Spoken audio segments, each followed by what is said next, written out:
Okay, so we're going to have a look at how to enter records onto the iRecord system, specifically to enter them for our Wildlife at Home challenge activity.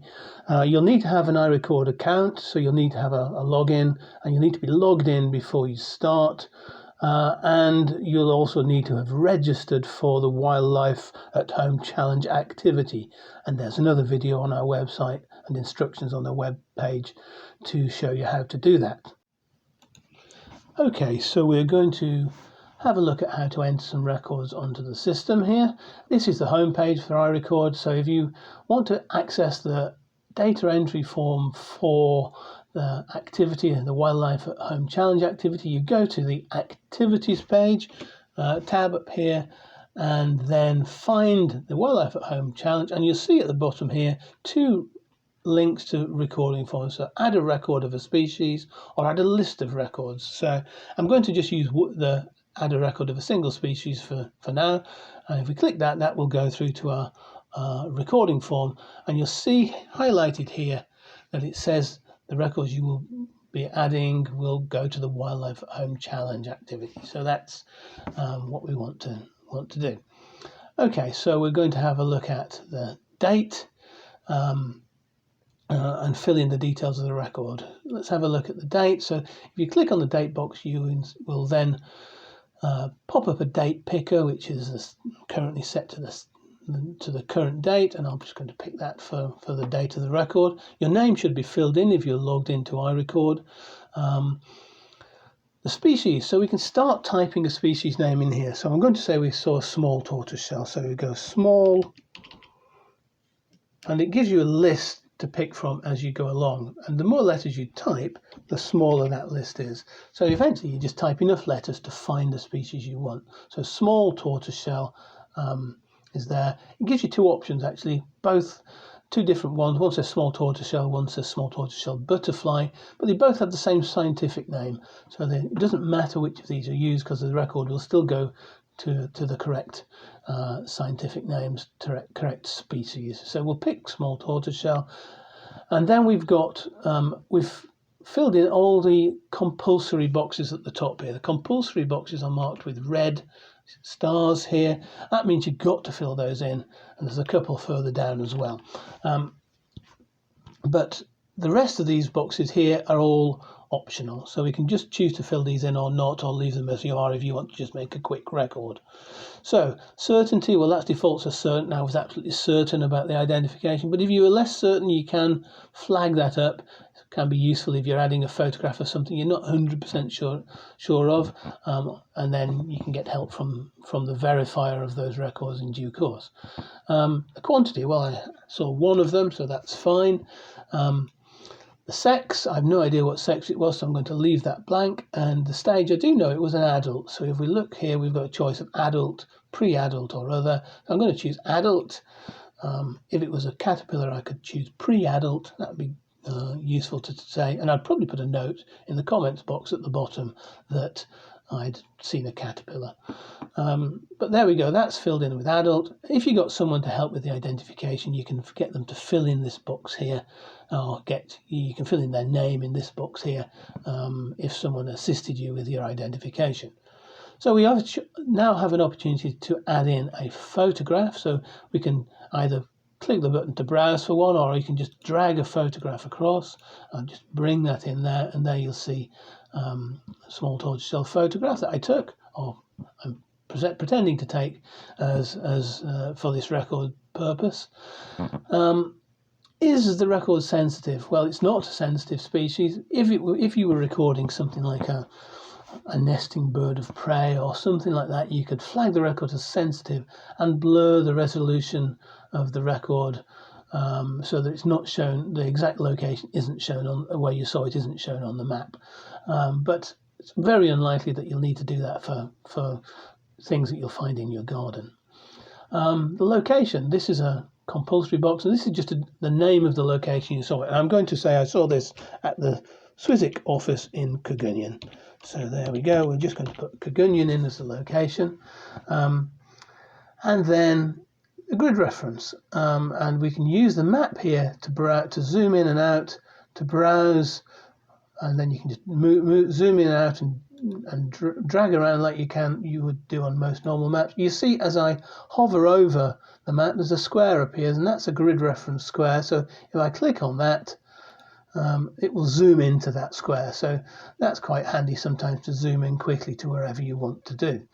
So there we go. I've found Cogunion on the map. I'm going to zoom in a little bit more and pick where the office is, which is up in this square here.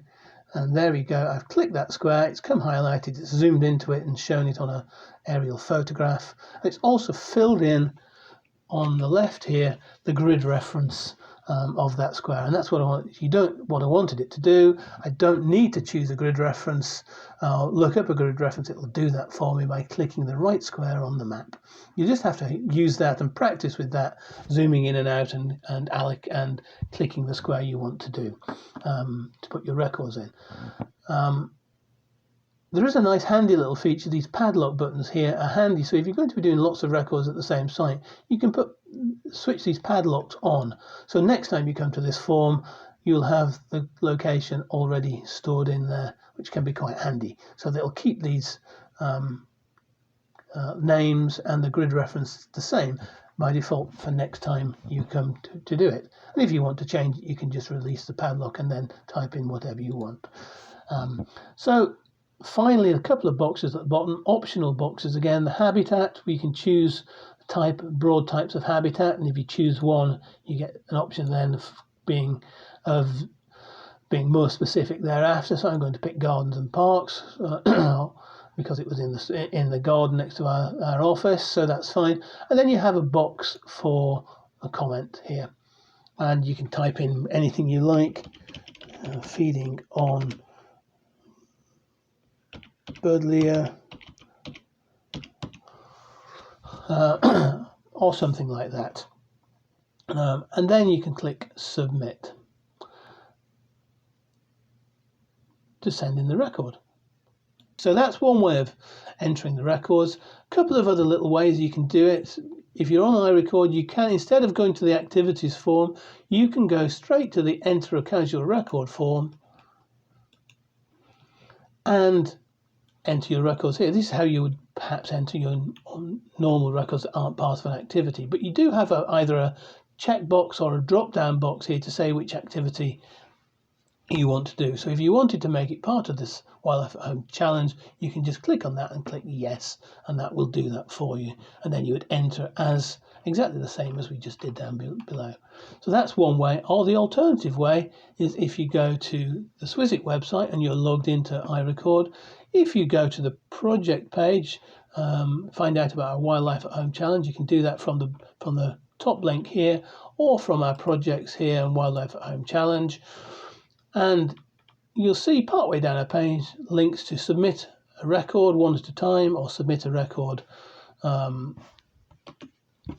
a recording form, a list of records, and you can click on one of those and that will take you to exactly the same place as you started off this morning, so this video, so with the recording form ready and raring to go. So that's how to enter a record onto the iRecord system, and I hope you have fun doing so. Finally, we're just going to have a look at how you can see what other records have been submitted for our Wildlife at Home challenge. If you're on the iRecord website, you can go to the Activities tab again, and then pop down to Wildlife at Home challenge and have a look at the View a Summary of Activities so far. If you do that and click through on that, you will see a summary of the records that have been entered so far. So initially it shows you how many species and records have been entered, and a little pie chart on the right hand side here of the different species groups, and see which ones have been entered most frequently.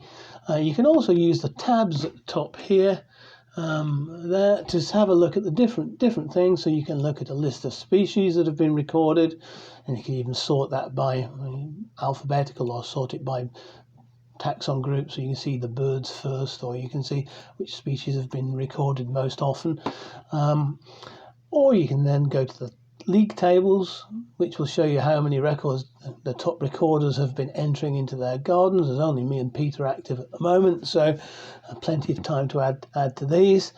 And finally, on the trending tab, it'll show you some of the recent photographs that have been uploaded and entered from our records. If you're on iRecord here, you can also go back to the activity and have a look at the view the records submitted so far button here, and you'll see on here this shows you a map and a list of the detailed records themselves that have been submitted for the challenge. So you can go and have a look at any you like. You can have a look at this record here.